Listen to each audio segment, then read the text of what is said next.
Good boy. We're just going to have a nice conversation, you and me, okay?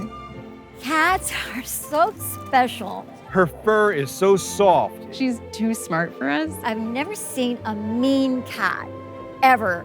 People find it hard to equate this sort of cute, cuddly ball of fur with the killing machine, which they actually are when they're in the mountains. Some people are worried about cats being a threat to birds. Cats are by far and away the most devastating predator here, and they're really, hard to catch in an environment like this. The only thing that bothers me is when man gets involved in their evolution.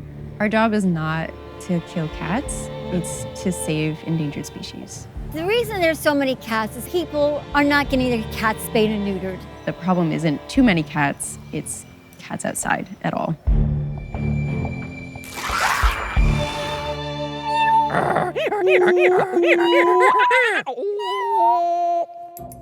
Researchers found the bodies of 6 Hawaiian petrels. All had been dragged from their burrows by feral cats. The state says feral cats pose risks to public health and wildlife. Officials say feral cats have been taking the chicks from a wildlife refuge. A feral cat is the same species as the domestic cat, but out in the wild. They hunt for survival and sport. Cats are probably the worst introduced predator that we have on these islands. You'll see the cat go in, and then the cat will pull the bird out and just throttle it and tear it to shreds on camera. The breast is often ripped open. There'll be bites in the bones. The bird will be just kind of open, face up. They'll eat the brain or they'll eat the chest muscles, and then they'll leave the rest and they go and kill another one. They'll just keep working their way through a colony, especially a dense colony, until there's nothing left. Cats terrorize birds all over the world. It's estimated they kill around 2.4 billion birds in the US each year. But the stakes are higher on islands, like Hawaii, where birds haven't evolved a defense against them. The cats invaded with the European colonizers in the 1800s, and they quickly acclimated. A female cat and her offspring can produce more than 400,000 cats within 7 years. As the largest mammalian predator, they had free reign over the bird population. Today, Hawaii has roughly 2 million cats, which is an even bigger problem because 95 of Hawaii's 142 bird species have already disappeared. And another species might be headed that way. The number of Nuel's shearwaters declined by 94% over 2 decades. And now, 90% of the entire species lives on Kauai alone. With all this at stake, animal advocates are disagreeing over a contentious question: what to do about the feral cats. The solution is getting cats off the landscape. So first and foremost, predator control is absolutely key. That's where Alex comes in. She tracks down and removes feral cats in the mountains, accessing them the only way possible, by helicopter.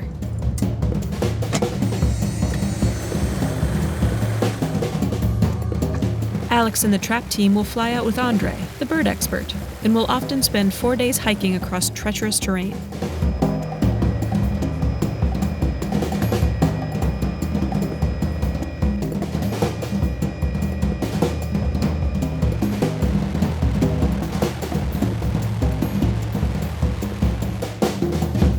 That is a yes, go for it.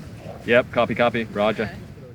The majority of our work is checking and running traps for mostly rats and cats, the day-to-day.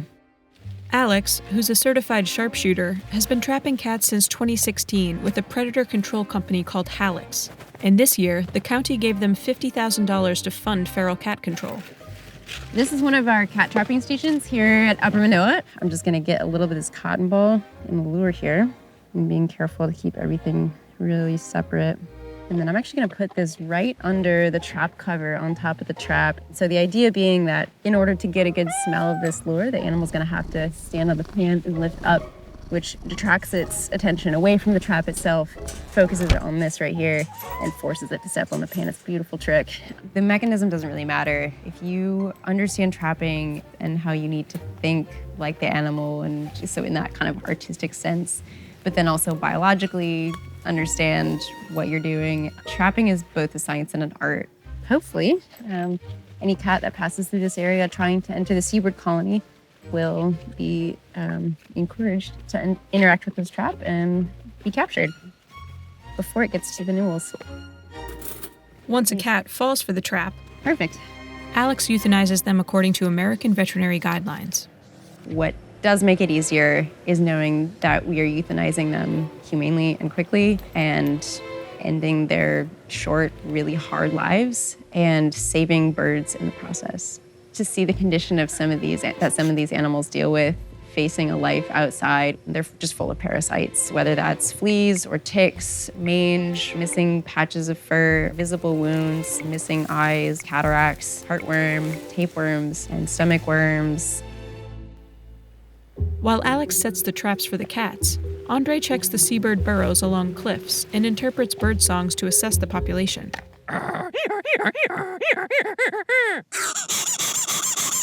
It's like a donkey, like a braying donkey. Their goal is to create predator-free bird sanctuaries in order to rebound the near-extinct Noël shearwater population. One of the really important things about these birds is they're literally coming from the sea into the mountains, and then with their guano, they're spreading all those marine nutrients into the mountains. So they're basically building, all these watersheds are founded on the nutrients that they're bringing up from the sea. If the birds disappear from here, they're almost doomed. Unfortunately, this burrow was predated by a cat 2 years ago. Even on steep slopes like this, they're still getting predated. So this is the classic Noël shearwater burrow. So you can see there's the burrow underneath there in the vegetation. Nope, no one's been there yet. You can't smell them. Yeah, they do have a really nice scent. You kind of get attached to different birds. I've been following this bird every year. It's really cool to, see them coming back. Since predator control and active management has been occurring, call rates are going up literally every year, and we're seeing more birds coming back and more birds fledging. We're saving species here, and cat control, yes, is part of it. Obviously, we have a very complicated relationship with cats as animals. We love our cats and understand that people are protective of their cats. I think part of the problem is that people really identify with cats because they think of cats as their pets, but it's hard for them to identify with the birds.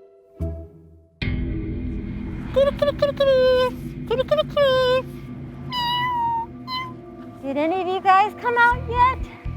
Kitty, kitty, kitties. Meow. I got so many cats that I feed that I just call them all kitty. I think that the people who are killing them, Alex, they're paid to kill cats.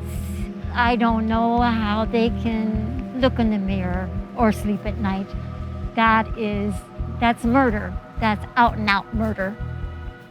There are a number of people on Kauai, maybe about a dozen of us, that make it a full-time mission to get as many cats fixed as possible. Judy Dalton spends about 6 hours a night feeding cats and trapping them so they can get neutered before being released back outside, a method called trap, neuter, and release, or TNR, which cat advocates believe is the solution to reducing the population, though many wildlife experts argue these colonies don't actually diminish in size. I've trapped at least 60 cats here over the years. I just have to keep on trapping them and trapping them. I put out my traps, get them fixed, and they spend the night with me, and then the next morning I can let them go and return them to where I came from. I will usually take half of a can of Fancy Feast fish and shrimp, their favorite, and I would put that back here. Okay, so I put, here's the jackpot. I will wait here till usually midnight. Judy isn't just running a cat cafeteria, she's also running a cat travel agency. I find people are visiting Kauai, they're flying back with an airline. I say, can you take these 2 kitties? Locals on the island also call her up to rescue cats. That's how Judy met Bob Lency. I happened to notice 2 kittens through the cement grating down in the sewer. And my wife had called Judy, and Judy came over, and we went down there and pulled the 2 kittens out. So instead of Bootsy sleeping in a mud puddle every single night, now she's sleeping on my side of the bed, and I got to compete with her for my pillow. Every night, Bob cares for cats at a colony near the airport. And now Buddy is going to be on the left-hand side as we come down here. This is where you usually see them. Now Squeaky will be on the right-hand side, Buddy's going to be on the left. There's Buddy right there, he just came out.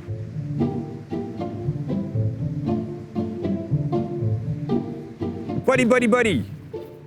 Buddy, buddy. Come on, bud. Hop in. There you go. Good boy. He'll actually stay in my trunk of my car, and I'll just sit here, and we just have our, hugging moment. This is what I do for at least an hour every single night. You want some of this stuff? There you go. Come on. Every single week, I'm buying 32 to 40 cans of cat food and treats and stuff. And my wife and I just fund this ourselves. If I ever was in a situation where I couldn't feed them, what would happen to the cats? I mean, that worries me, because I've been doing this now for 8 years. There you are.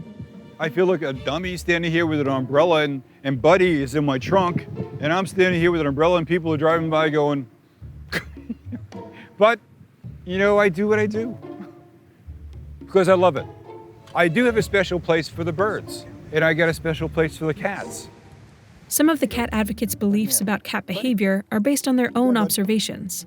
Like the cats they feed don't go after the birds. You often hear this sort of thing, oh, well, the cats in my area would never kill a bird. We have not seen them. I've never seen ever one of the cats go after the seabirds. They would fly away so easily. So it's kind of a bit of denial. For a while, cat lovers could bring the animals they trapped to the island's only animal shelter in order to be adopted. But as seen with the internet icon Pinky the Cat, some are tough to tame. Pinky, settle down, bud. Careful, Cole. Careful.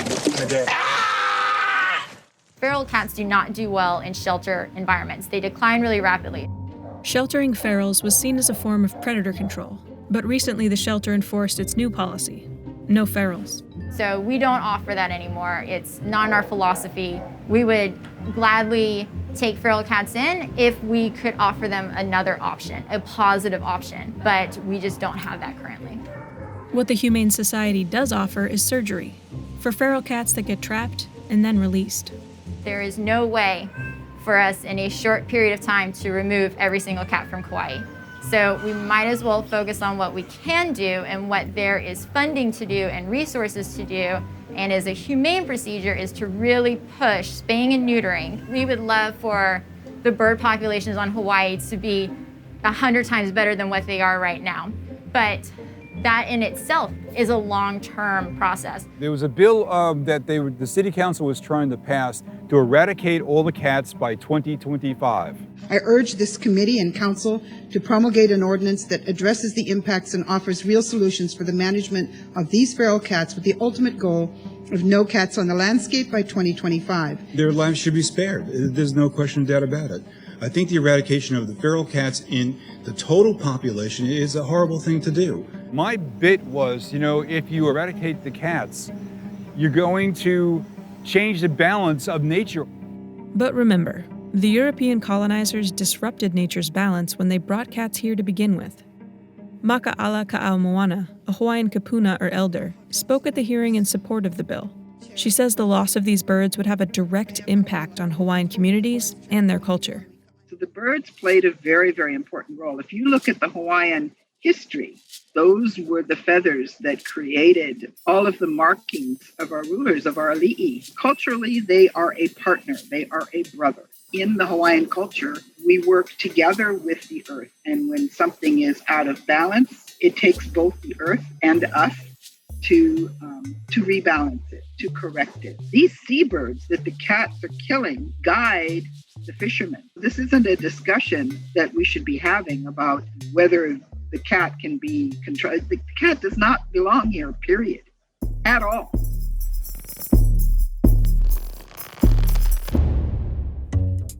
It's interesting when people think we need to pick a side on the cats, predation versus pets, and you don't have to. We have something in common right off the bat with people who may otherwise be opposed to us. Cat advocates are animal lovers, and we're animal lovers. And I don't believe that cat advocates would want to see birds being torn to shreds. So the answer is all cats indoors and all other cats gone. We should have cats, but we should have cats inside our houses. Or at the ends of leashes. You can even leash them. That's an option. I know it sounds really silly to some people, but you can take your cat on a walk. That is, if you can get them to cooperate. Oh yeah, she's gonna get out.